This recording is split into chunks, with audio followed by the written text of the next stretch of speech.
Blog Talk Radio.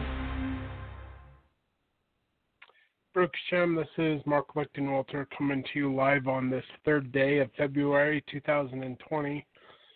The guest caller number is 917-889-8827.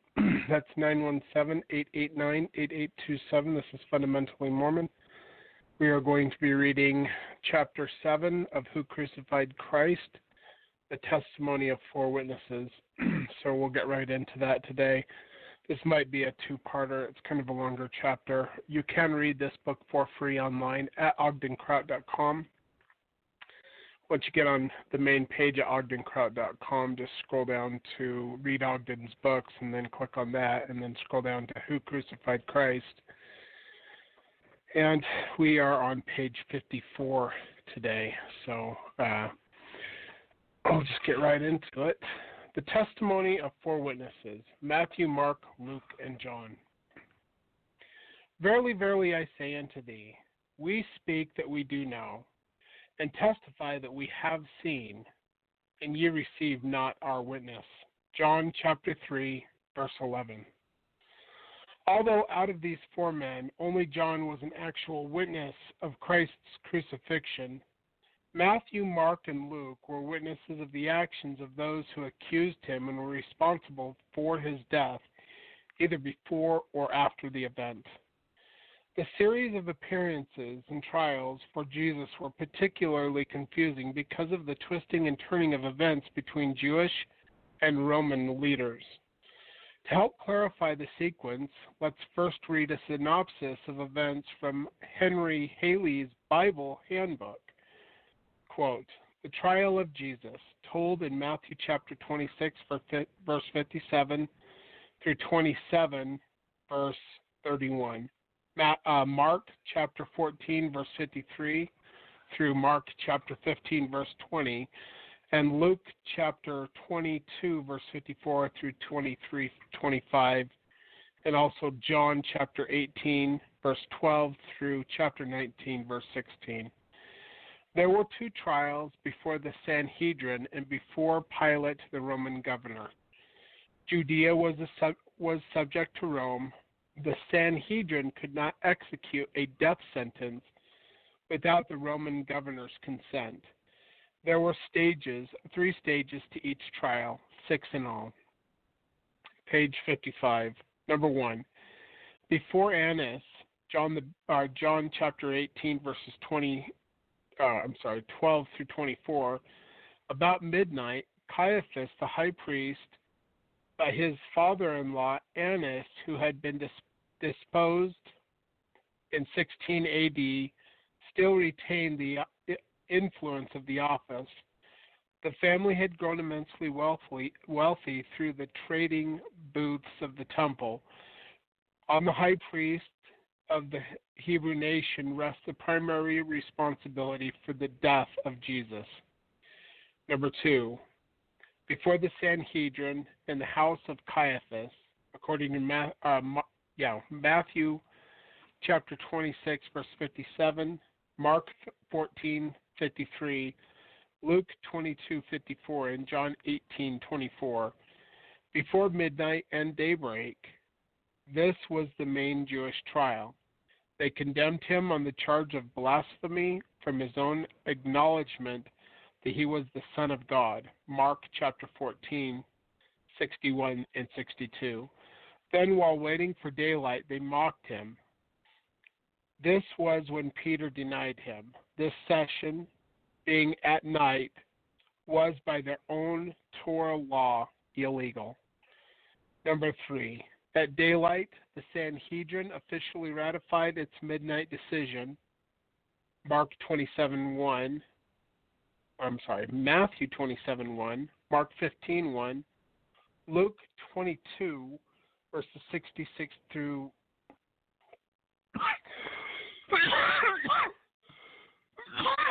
excuse me. That came on me pretty quick. Hold on.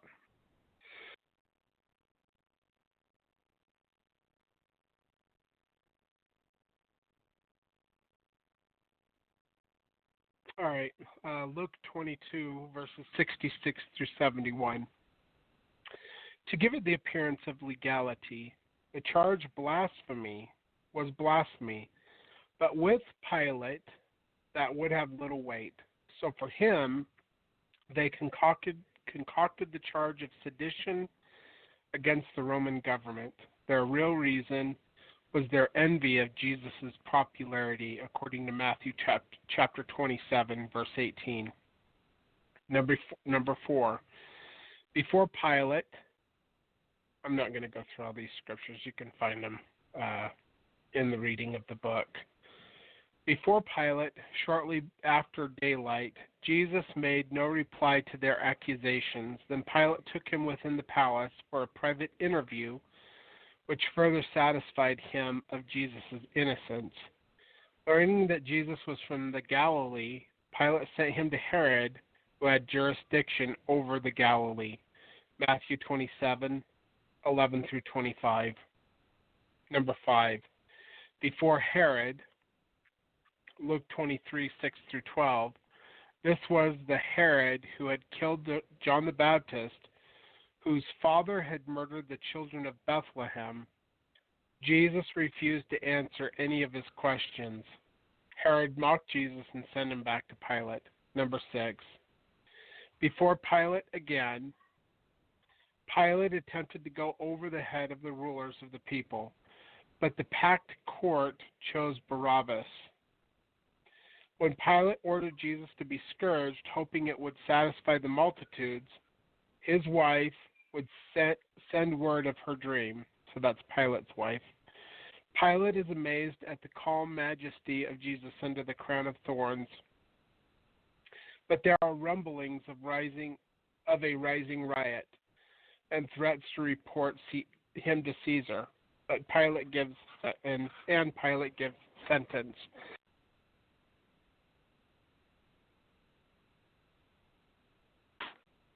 Bible Handbook, Henry Halley, page 440. In a court of law, both then and now, among requirements for judgment against a criminal is to provide witnesses and to hear their testimonies. Let us now consider the testimony of 4 witnesses who personally knew Jesus and who testified to what they saw and heard in Matthew, Mark, Luke, and John. In Matthew was a Jew, and his original name was Levi. The name of Matthew was probably adopted by his new apostolic name. His home at Capernaum was at Capernaum. His business was the collection of dues and customs from persons for goods crossing the Sea of Galilee and passing along the great Damascus Road, which ran along the shore between Bethsaida, Jules, and Capernaum. He appeared to be a man of wealth. Jesus called him from his work to be a disciple. He became the author of the Gospel of Luke, which was written at least 20 years later. There is a legend that he died as a martyr in Ethiopia. See Smith's Dictionary of the Bible, pages 387 and 388. Jesus saith unto him, Did ye never read in the Scriptures, the stone that the builders rejected, the same has become head of the corner? This is the Lord's doing, and it is marvelous in our eyes. Therefore I say unto you, the kingdom of God shall be taken from you and given to a nation bringing forth the fruits thereof.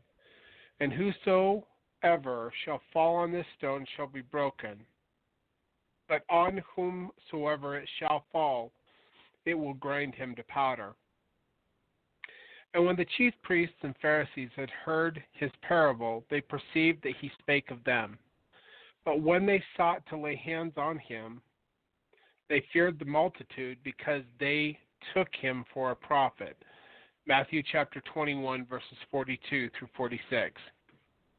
And it came to pass, when Jesus had finished all these sayings, he said unto his disciples, Ye know that after 2 days is the feast of Passover. But it was actually the feast of unleavened bread, Actually, it was the festival of unleavened bread, which began with the feast of Passover. Anyway, and the Son of Man is betrayed and crucified.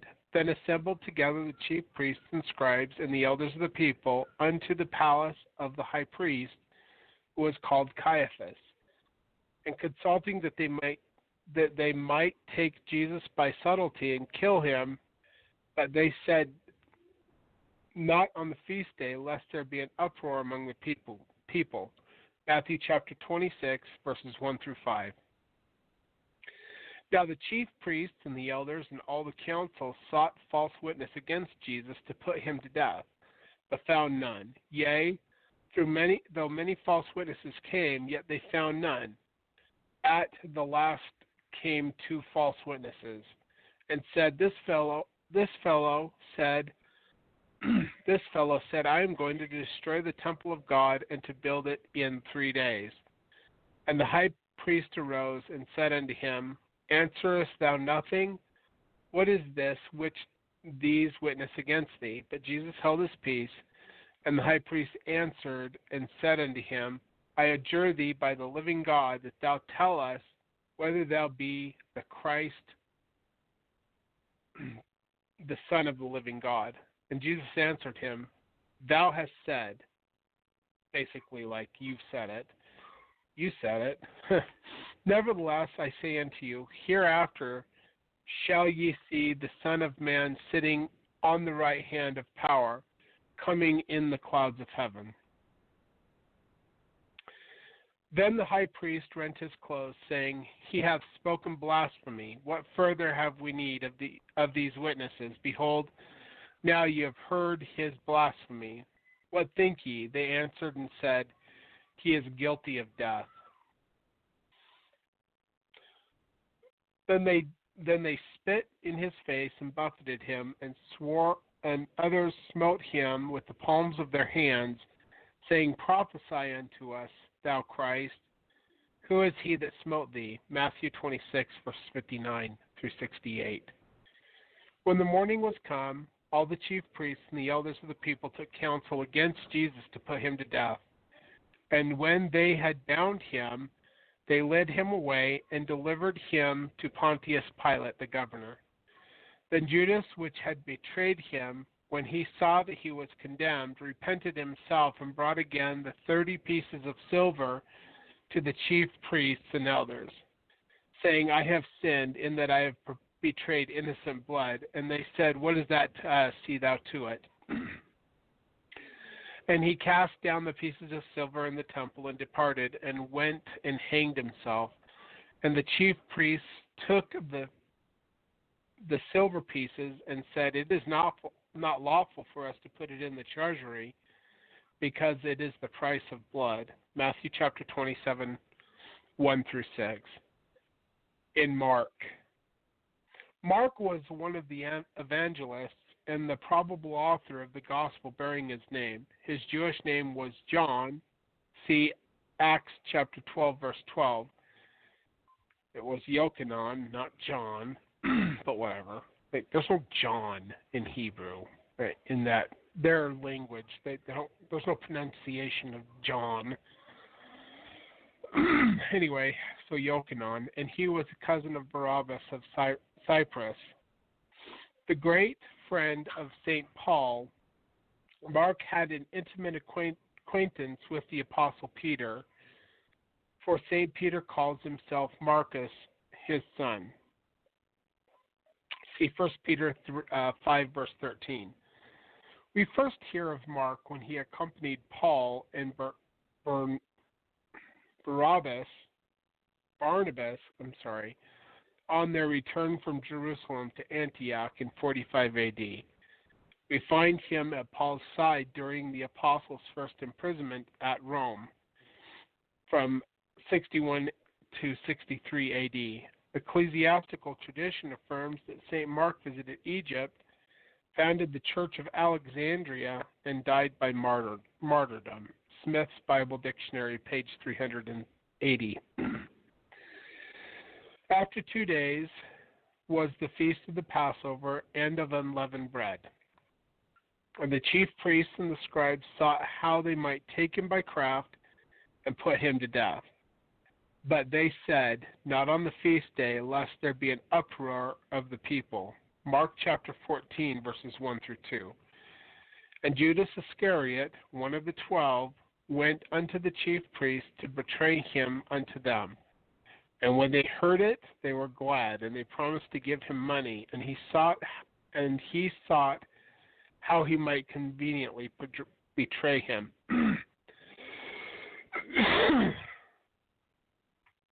And immediately, while he, Jesus, spake, cometh Judas, one of the 12, and with him a great multitude of swords and staves, and the chief priests and the scribes and the elders. And he that betrayed him had given them a token, saying, Whomsoever I shall kiss, that same is he. Take him and lead him away safely. And as soon as he was come, he goeth straightway to him, and saith, Master, Master, and kissed him. And they laid their hands on him and took him. Mark chapter 14, verses 10 through 11 and 43 through 46. And they led Jesus away to the high priest, and with him were assembled all the chief priests and the elders and the scribes. And Peter followed him afar off, even into the place of the high priest.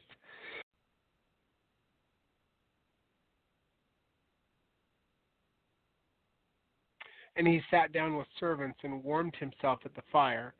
And the chief priests and all the council sought for witnesses against Jesus to put him to death, and found none. For many bare false witness against him, but their witness agreed not together.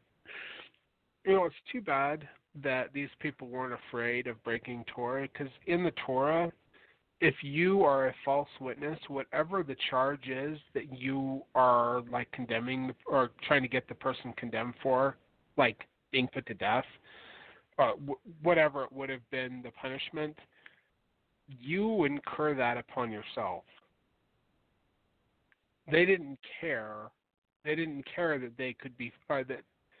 They didn't care about the Torah law, and neither did the high priests. All they cared about was killing an innocent man. It's just an insight that I've gained from my studies. Anyway, the chief priests and all the councils sought for a witness. Let's see.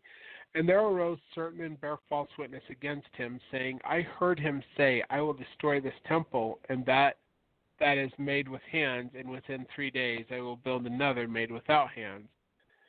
But neither so did their witnesses agree together. And so on page 60 of Who Crucified Christ. And the high priest stood up in the midst and asked Jesus, saying, Answerest thou nothing? What is it which these witness against thee? And he held his peace and answered nothing. Again the high priest asked him and said unto him, Art thou the Christ, the Son of the Blessed, the son of Hashem?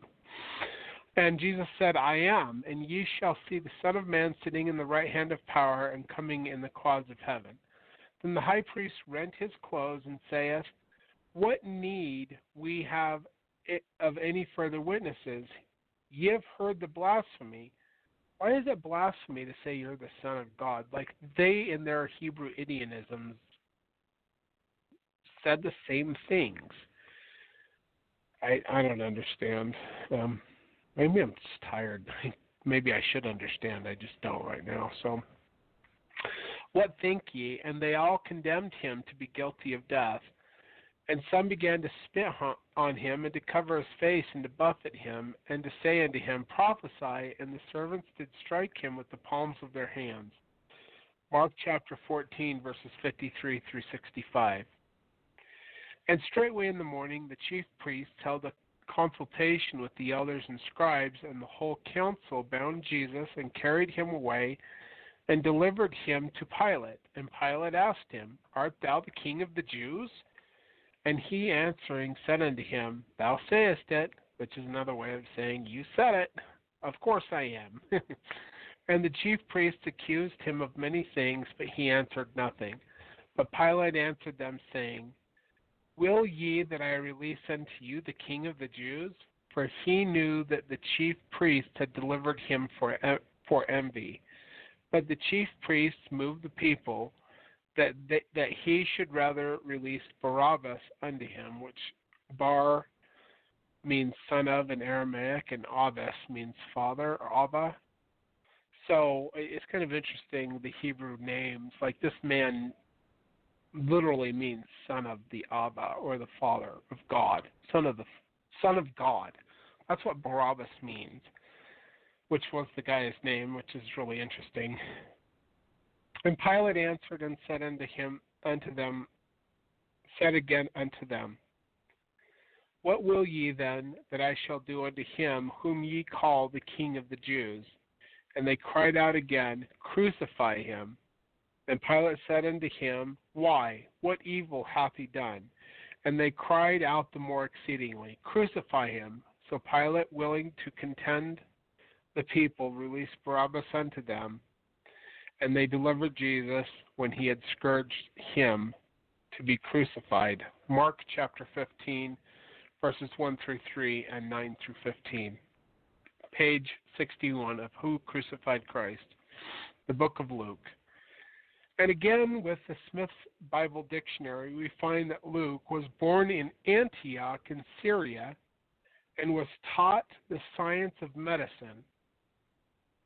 A well-known tradition that Luke was also a painter and of no mean skills.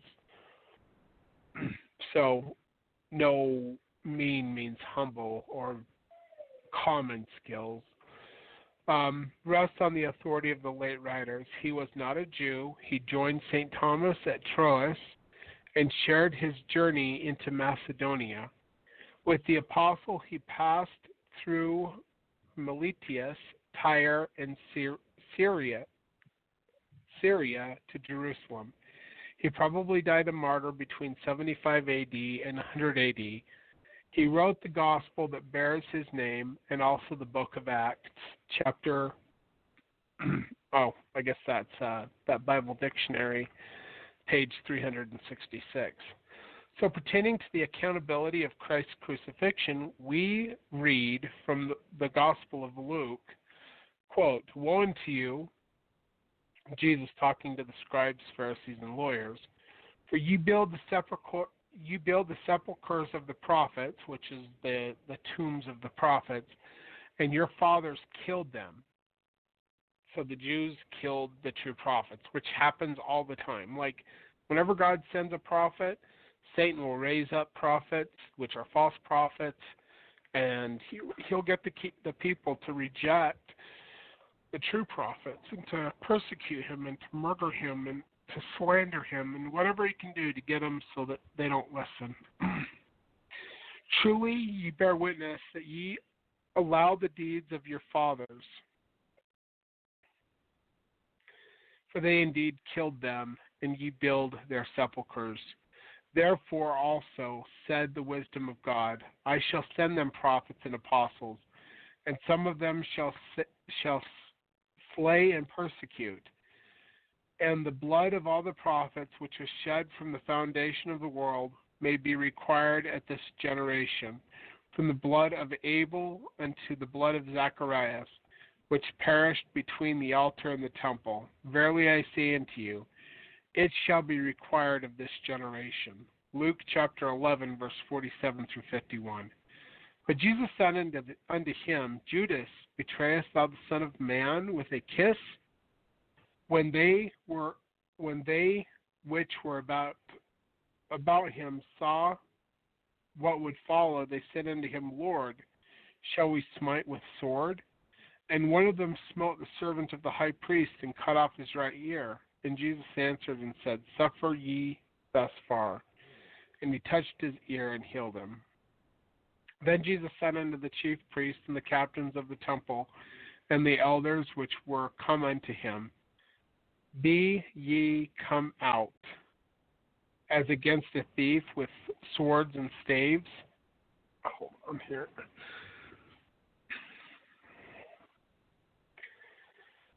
I'm tired, I'm sick, and my throat is dry. So Let's get a drink here real quick.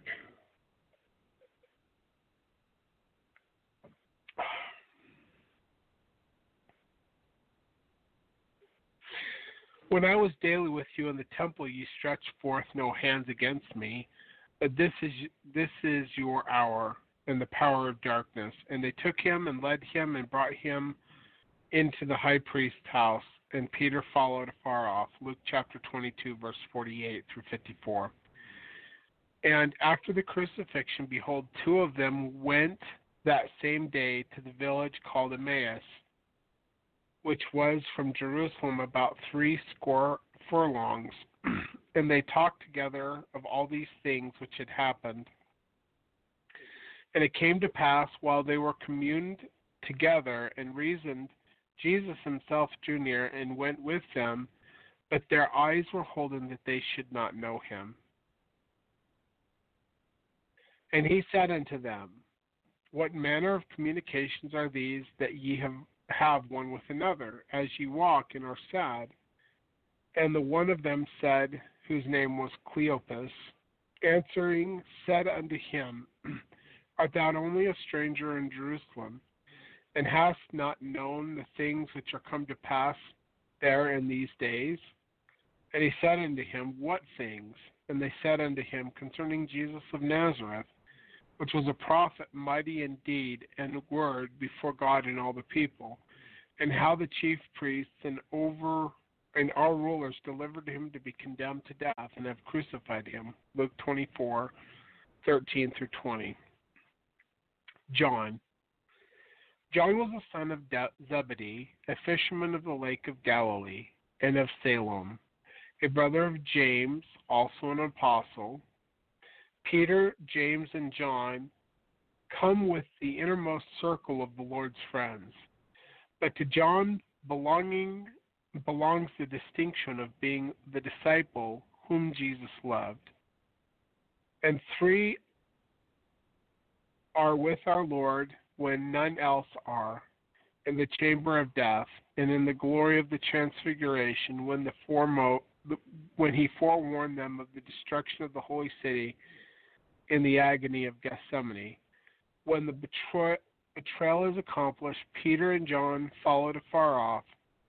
The personal acquaintance which existed between John and Caiaphas enables him to gain access to the council chambers, and he follows Jesus thence. Even to the praetorium of the Roman procurator. Thence he follows to the place of crucifixion. Later on the Sea of Galilee, John is the first to recognize in the dim form seen in the morning twilight the presence of the risen Lord. Peter, the first to plunge into the water and swim towards the shore, where he stood calling to him. The last words of John's Gospel reveal to us a deep affection which united the two friends.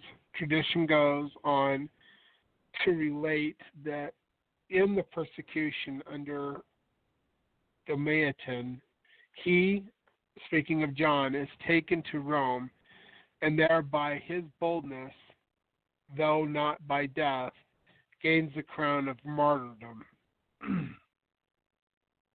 Smith's Bible Dictionary, page 315. I'm not exactly sure what they're talking about there. So part of the reason I do these radio shows is to share and also to learn. So I learn new things all the time. So that's why I kind of wish that there were more callers that would call in, give their insight, but it is what it is. John's account of the crucifixion and events leading up to it is perhaps the most complete of the four Gospels.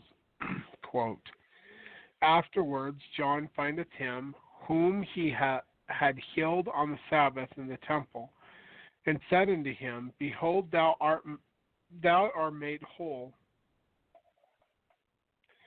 Sin no more, lest a worse thing come unto thee. And the man departed and told the Jews that it was Jesus which had made him whole. And that therefore did the Jews persecute Jesus and sought to slay him, because he had done these things on the Sabbath day. But Jesus answered them, My Father worketh hitherto, and I work. Therefore the Jews sought the more to kill him, because he not only had broken the Sabbath, but he also said that God was his Father, making himself equal with God. Then answered Jesus and said unto them, Verily, verily, I say unto you, a son can do nothing of himself, but what he seeth the Father do.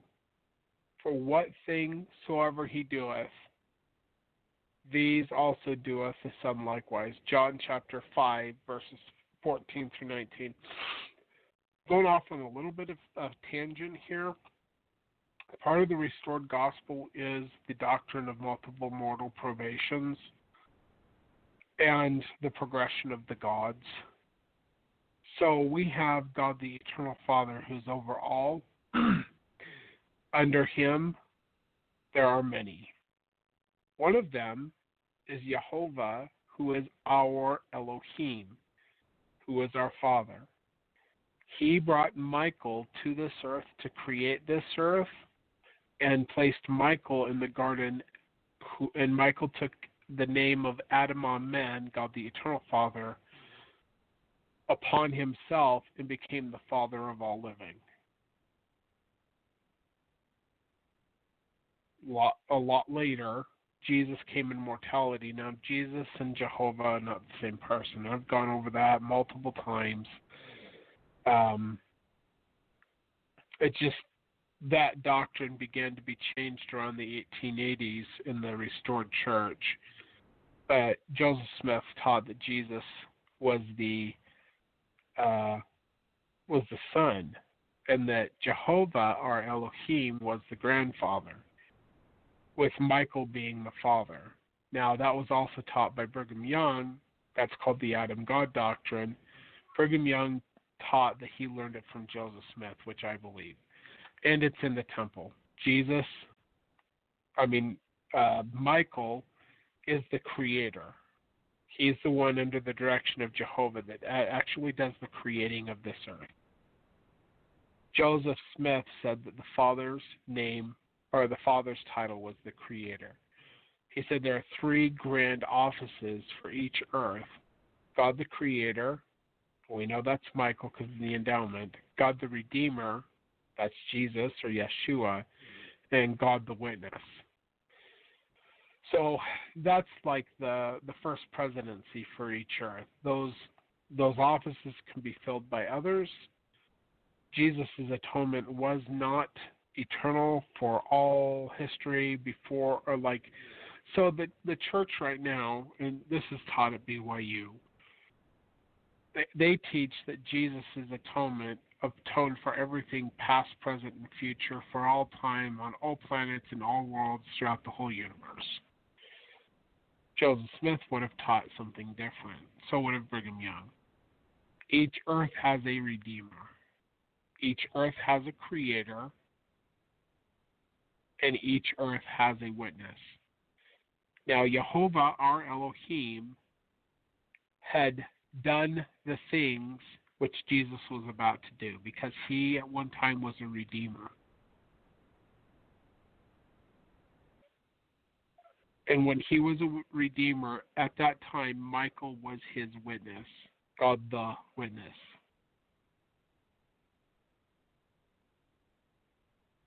In the next world, and it talks about these oncoming, or these new worlds. Okay, in the book of Revelations, it said that this earth will become part of the Shamaim, or the heavens, and a new earth will be created. When that happened for Michael, Jehovah our Elohim was the one who went in the Garden of Eden, and his father helped him create that earth. Michael was a redeemer to that world, and Jesus was God the Witness. That earth, which we consider our pre-existent earth, went through the course of time, became one of the Shamaim, and joined with the heavens.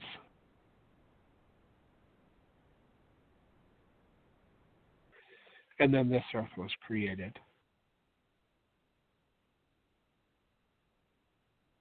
Jehovah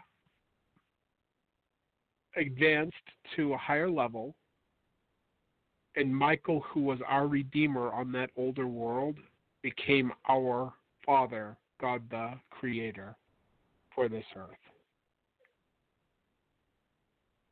Yeshua went from being a Ruach HaKodesh, a Holy Spirit, or God the Witness, and he became the Redeemer for that new world, for this world, in this time that we're in now. In the book of Revelations, we know that this earth will eventually become a fire of sea and glass, and will join with the Shamaim, or the heavens, and a new earth will be created. This earth will be the pre-existent world of that earth that has yet to be created. At that point, Michael will take Jesus, Yeshua, the same as Jehovah took Michael. And Michael will show Jesus how to create a world. And Jesus will descend from his throne, the same as our father Michael did, the same as our father, our Elohim Jehovah did, on different worlds, and he will be a Michael, or an Adam, in other words, to this earth. And Jesus' wife will accompany him and become a Hava, or an Eve.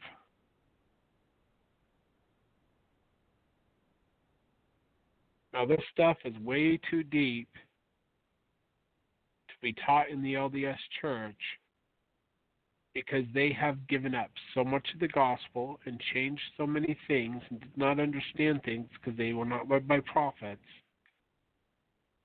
that they have rejected and gotten rid of these things. Now you don't ever hear about it because you've got these correlation committees that make sure that they bury things. But that was the restored gospel that Joseph Smith taught. So when Jesus Christ says, let's see here. Then answered Jesus and said unto them, Verily, verily, I say unto you, the Son can do nothing of himself, but what he sees the Father do. For whatsoever thing he doth, the Father, these also doeth the Son likewise. That's because the Father descended from his throne and became a Redeemer. And our Father descended from his throne and put upon himself mortality again, to create a world and to populate it with his adopted children. And that our Redeemer on an older earth, when he was in his Garden of Gethsemane, adopted us through the law of adoption, the same way that Jesus did in his Garden of Gethsemane. This is how Jesus is called both the Father and the Son in the Book of Mormon. Has nothing to do with Trinitarianism. That is false doctrine. Jesus adopted us in the Garden of Gethsemane through the law of adoption, and we become his children. And he has a father, and we have many fathers above. But those who are adopted by Jesus Christ and become his children are his children indeed. And if we understood the progression of the gods, multiple mortal probation, and these type of things, it wouldn't be such a big deal. But this is like crazy heretical doctrine. But it's not. This is what was restored by Joseph Smith. And that's why Jesus said he does nothing except for what he's seen the Father do. Because the Father was a Redeemer. Jehovah our Elohim was a Redeemer as well. This is the progression of the gods. Continuing on, if I can get my computer to work here. We're on page 64 of Who Crucified Christ. From that time many of his disciples went back and walked no more with him. Then said Jesus unto the 12, Will ye also go away? Then Simon Peter answered him, Lord, to whom shall we go? Thou hast the words of eternal life, and we believe, and are sure that thou art the Christ, the Son of the living God.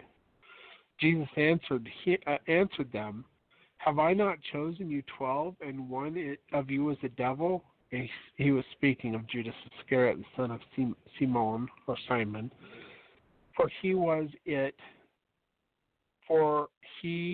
it was who should betray him, being one of the 12.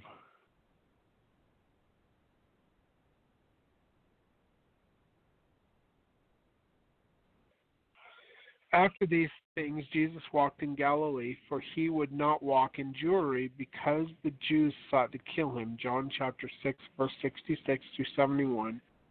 Also John chapter 7, verse 1. But when his brethren were going up, then went he, Jesus, also up to the feast, not openly, but as it were in secret. Then the Jews sought at the feast and said, Where is he? And there was much murmuring among the people concerning him. For some said, He is a good man, and others said, Nay, but he deceiveth the people. Howbeit no man spake openly of him for fear of the Jews. That's kind of like people are with me.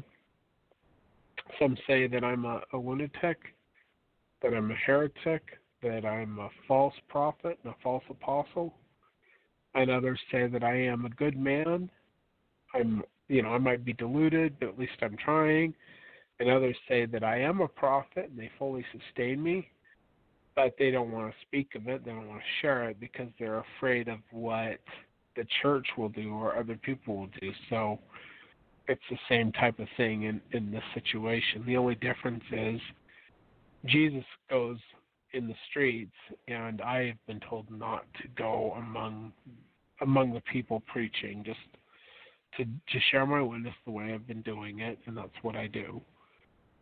So anyway, it's just interesting. Then said some of them of Jerusalem, Is not this he whom they seek to kill? But lo, he speaketh boldly, and they say nothing unto him. Do the rulers know indeed that this is the very Christ? The Pharisees heard that the people murmured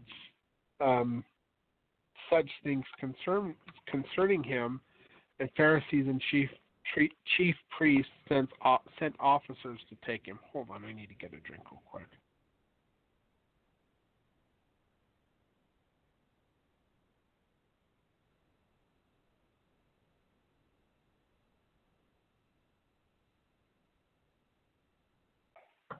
Sorry about that. I'm not in my A game today, but I'm still going to put these out there. So if you don't like the way I'm reading, that's fine. You can go read it for yourself, and I will post the text to the radio shows and podcasts in my different groups and on my wall. And then people who just listen to this on Blog Talk Radio, you can find this at blogtalkradio.com /, it's all kinds of numbers and symbols. But when you go to ogdenkraut.com, you can see it. Or you can also go to facebook.com /LAZURUS 1977 and follow me there. I post a lot of stuff, a lot of political stuff, and a lot of religious stuff, because the two main things that we're not supposed to talk about are my two favorite topics. Anyway, let's see. So there was a division among the people because of him, and some of them would have taken him, but no man laid hands on him. Then came the officers to the chief priests and Pharisees, and they said unto him, Why have ye not brought him? The officers answered, Never man spake like this man. Then answered them the Pharisees, Are ye also deceived? Have any of your Have any of the rulers or the Pharisees believed on him? John chapter 7, verses 10 through 13, chapter 7, verse 25 through 26, and chapter 7, verse 32, 43 through 48. I know that ye, Jews which believed on him, are Abraham's seed, but ye seek to kill me, because my word hath no place in you. I speak that which I have seen my Father, which I have seen with my Father, and ye do that which ye have seen with your father. They answered and said unto him, Abraham is our father. Jesus said unto them, If ye were Abraham's children, you would do the works of Abraham. But now, because you seek to kill me, a man who hath told you the truth, which I have heard from God, this did not Abraham. Ye do the deeds of your father. Then said unto him, We be not born of fornication. See, they knew that Jesus' mother was not fully married to Joseph when she was impregnated, and nobody believed that she received Jesus in her womb by God, so this Jesus had to carry around his whole life being the bastard son of Miriam, or Mary, the son of Joseph. And so they all know who he is, and they've known who he is for years. He astonished them in the temple. He did things before the account of his ministries. They knew exactly who Yeshua, son of Miriam, was, son of Yosef. But so they're going to throw that in his face, because that's what people do. When they can't bring a logical argument, they say things like, "We're not the son of fornication. We're not born of fornication." What does that have to do with a baby's innocence or whatever? What does that have to do with a person's personality? Somebody made a choice. If what they're saying is true, and Jesus was a bastard, why is that his fault? He was the child product, but why is it his fault? Why is there even a word called bastard? I don't understand how people can condemn somebody who is innocent for something that somebody else did.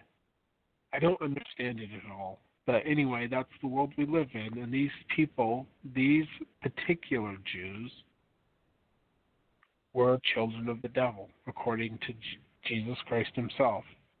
Not all Jews are, and I hate it when people try to say, well, these guys were Jews and they crucified Christ. Well, guess what? Jesus Christ, he was a Jew too. And his disciples and the apostles and prophets, they were all Jews. So you're not going to condemn a whole race of people because one group of jerks did something. Furthermore, we know where Caiaphas' tomb is. Caiaphas had a coin put in his mouth and 2 coins on his eyelids to get across the river Styx because he was a pagan. He only was a Jew for the purpose of power. He was a pagan in his religious thoughts.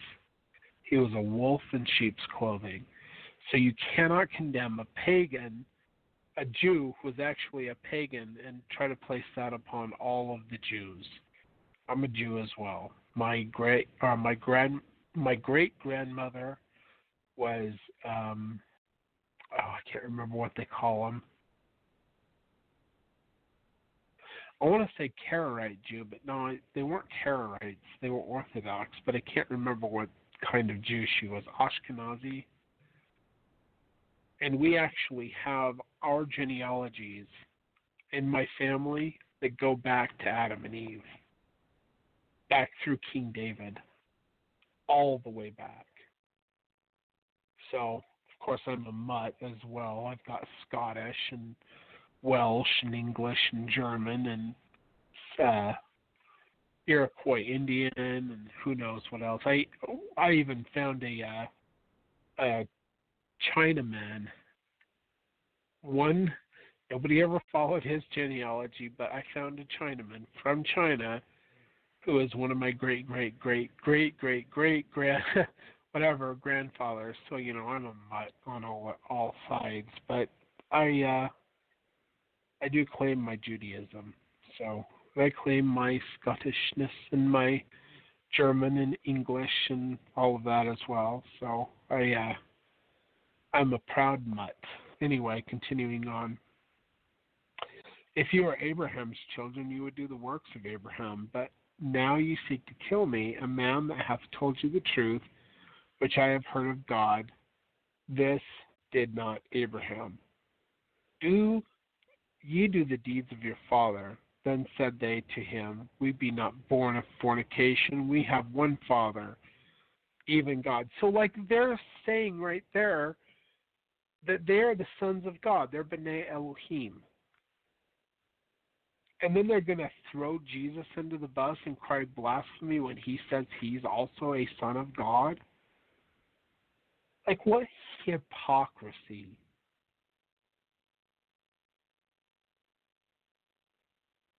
Jesus said unto them, If God were your Father, you would love me, for I proceeded forth and came from God. Neither came I of myself, but he sent me.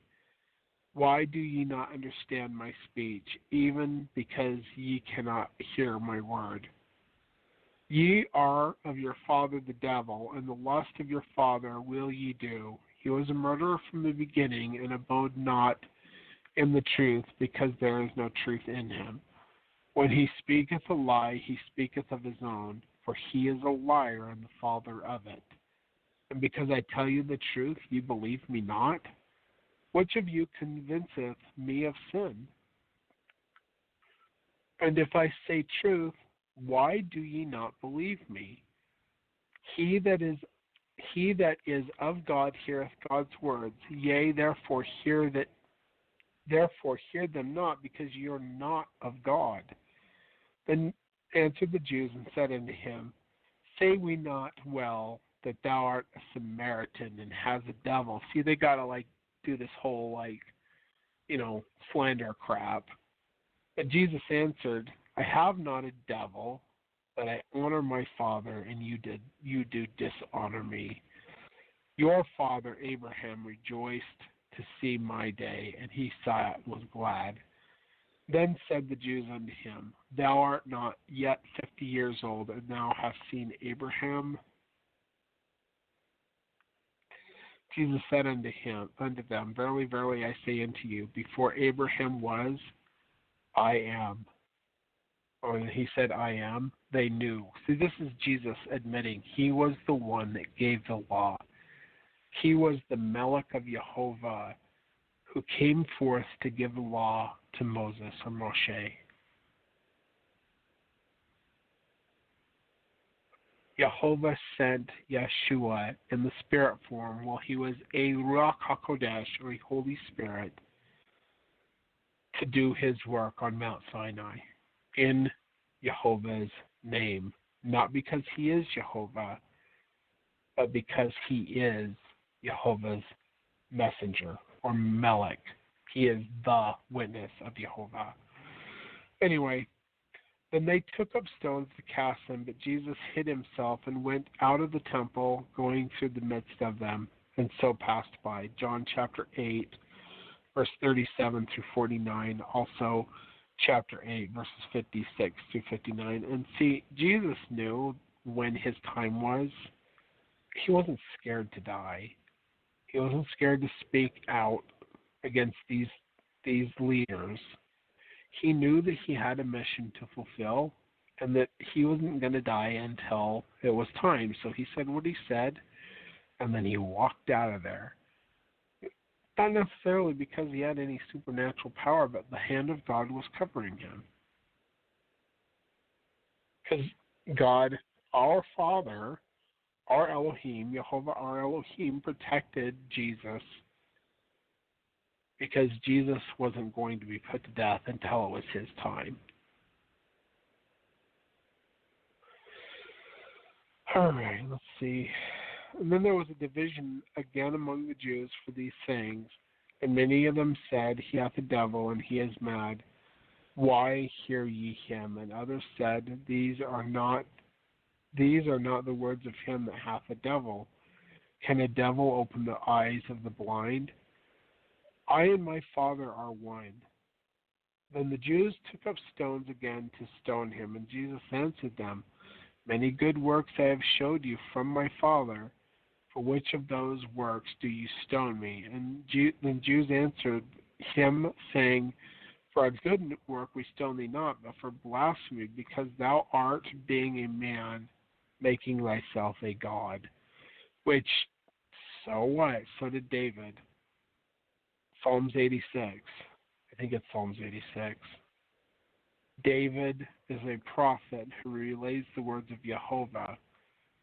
And Jehovah says that there are many gods, lords many and gods many, but unto us there is but one God. There are many Elohim. The word there in Hebrew means mighty ones. It doesn't mean gods the way you think it means gods. There's only one God, the Eternal Father, but God, the Eternal Father, shares his glory with his sons, the B'nai Elohim. And they do his works, and there is an order to it. Jehovah, our Elohim, was the son of Michael, our father, the father who became Adam on this earth, who was the son, or who was the father of Yeshua, our Redeemer. There's levels to things. There's a hierarchy, which most people don't understand, and they're too ignorant to even get it, especially back in this day and age. Let's see here. Therefore they sought again to take him, but he escaped out of their hand and went away again beyond the Jordan into a place where John at first was baptized, and there he abode. John 10:19 through 21. See also verses 30 through 33 and 37 through 40. And when he had thus spoken, he cried with a loud voice, Lazarus, or Eleazar, come forth. And he that was dead came forth, bound hand and foot with grave clothes, and his face was bound about with a napkin. And Jesus said unto them, Loose him and let him go. And many of the Jews which came to Miriam, or Mary, had seen the things which Jesus had done, and they believed on him. But some of them went their way to the Pharisees and told them the things which Jesus had done. Then gathered the chief priests and the Pharisees a council and said, What do we? I hate King James English. For what do we? This man doth many miracles. If we let him thus alone, all men will believe on him, and the Romans shall come and take away both our place and our nation. See, they could care less about the things of God. All they cared about was the power that they had over the people.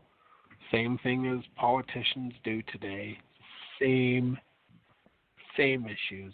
Satan's kingdom, same issues in Babylon. It's the same issues throughout all history. Then from the time forth they took counsel together for to put him to death. And Jesus therefore walked no more openly among the Jews, but went thence into a country near into the wilderness, into a city called Ephraim, and there continued with his disciples. And the Jews' Passover was nigh at hand, and many went out of the country up to Jerusalem before the Passover to purify themselves. Then sought they for Jesus, and spake among themselves as they stood in the temple, What think ye, that he will not come to the feast? Now both the chief priests and the Pharisees had given a commandment, that if any man knew where he were, he should show it, and they might take him. Much people of the Jews therefore knew that he was there, and they came, and not for Jesus' sake only, but that they might see Lazarus also, whom he had raised from the dead. See, everybody thinks that Jesus was this homeless guy. He wasn't. Jesus traveled in his ministry to reach the people, but he did have a home. But he couldn't go to his home because they wanted to kill him, and they knew where he lived. Part of the reason I keep where I live secret is because I've had death threats as well. I've had many death threats. People think I'm crazy or whatever they think, you know. And so, no, I'm not going to tell people where I live, and I'm not going to talk in my own community among the people that I'm among, because I really don't need the persecution. Luckily, I can take advantage of this internet and these podcasts and these radio shows, these internet radio shows, and talk and not gather a following around me. And it's not my desire to actually have a following gather around me. I mean, it would be nice to have like-minded people in the school of the prophets, you know, and that's one of the things I like about the independent fundamentalists. Many of them know who I am. They know my claims, and they're friendly to me. And when I come among them, we have great conversations. And they're not so much to be converted. You know, I mean, I have had plenty that have sought baptism at my hand, but they allow me to speak, and they don't persecute me for the most part. Some of them get stupid and say that I'm a blasphemer, and they do the whole Jewish thing that the high priest did to Jesus. But among the LDS people, when they find out who I am and they know me personally, well, when they know of me personally, oh my gosh, the rumors that fly are ridiculous. And then my kids get persecuted, and my wife has issues. You know, one of the things I like about the Pentecostal church that I go to is that the pastor and the assistant pastor, they know my claims. They've heard people in the community. So we live in Emory County, but we go to church in Carbon County. So we drive quite a ways to go to church, which is fine. And I love. If you're in Price, the church that I go to, it is awesome. Pastor David, he's pure gold, and I love him. But they know who I am. They leave me alone. I mean, we have great conversations, you know, but when I go among the Mormons and they know who I am, it's ridiculous. I mean, like I said, I've had death threats. How dare you say you've seen God? How dare you proclaim the things that you proclaim? And really, I look at Jesus and I see that he went through the same problems that I go through in my life, except for he had to go out among the people to get his message, and I don't. I use the internet. I have my life. I drive my truck. I raise my family. I have my kids. People don't know where I live. Heck, even my wife, maybe I shouldn't divulge too much, but all of the bills are in her name, and she kept her last name. We don't have the same last name. It's all for protection. No, I'm telling you what my real last name is when I tell you my name's Mark Lichtenwalter, but my wife, her last name is not my last name. The bills are in her name, and we do that because we have seen the vicious nature of some of these people that proclaim to be Christians and Mormons that are crazy. Oh, we've met a lot of crazy people as well. I could go into many stories about the crazy people we've met. Anyway, let's see. Let's see here. But the chief priests consulted that they might put Lazarus also to death, because that by reason of him many of the Jews went away and believed on Jesus. See, they could care less about whether God did a miracle. All they care about is their stupid power trip. Then they shall put you out of the synagogue. Yea, and the time cometh that whosoever killeth you will think that he doeth God a service. And these things will they do unto you, because they have not known the Father nor me. But these things have I told you, that when the time comes, ye may remember that I told you of them. John 16, verses 2 through 4. And see, when you are causing problems in the devil's kingdom, he is going to send his minions after you.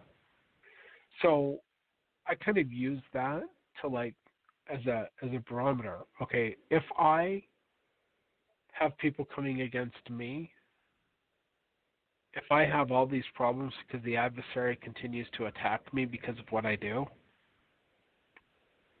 then that's a good indicator I'm a threat to his kingdom. But if I didn't, if I was just in church and not raising up any problems, not proclaiming my witness, I'm not a threat to the devil's kingdom at all. A lot of people think, oh, we have such problems because of their stupid, first world problems. But they are not really persecuted by the adversary. But if you are, it's probably because you're a threat to his kingdom. Jesus then, having received a band of men and officers and chief priests and Pharisees, cometh hither with lanterns and torches and weapons. Hold on here.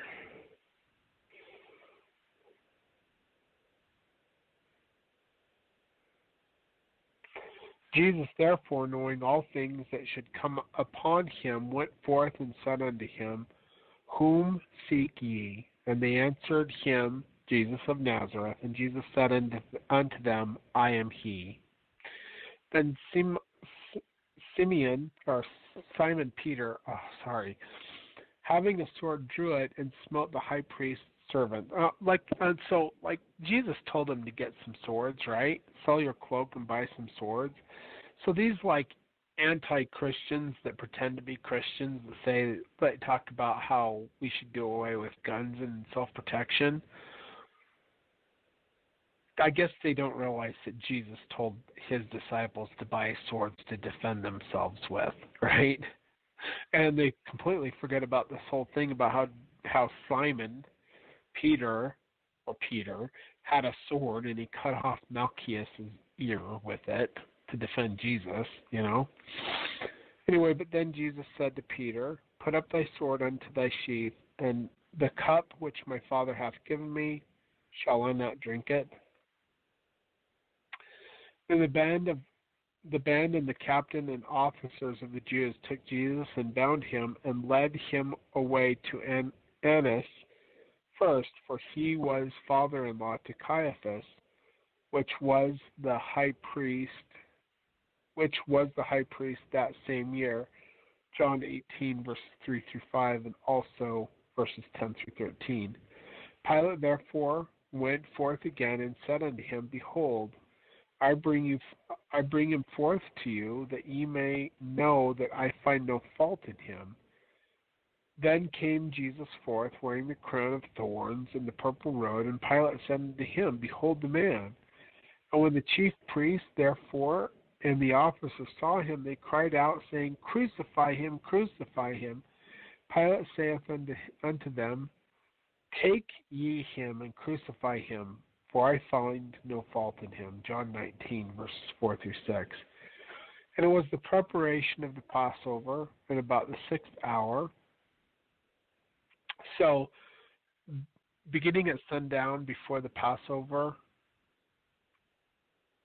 up until sundown the next day at the beginning of unleavened bread, is the preparation day.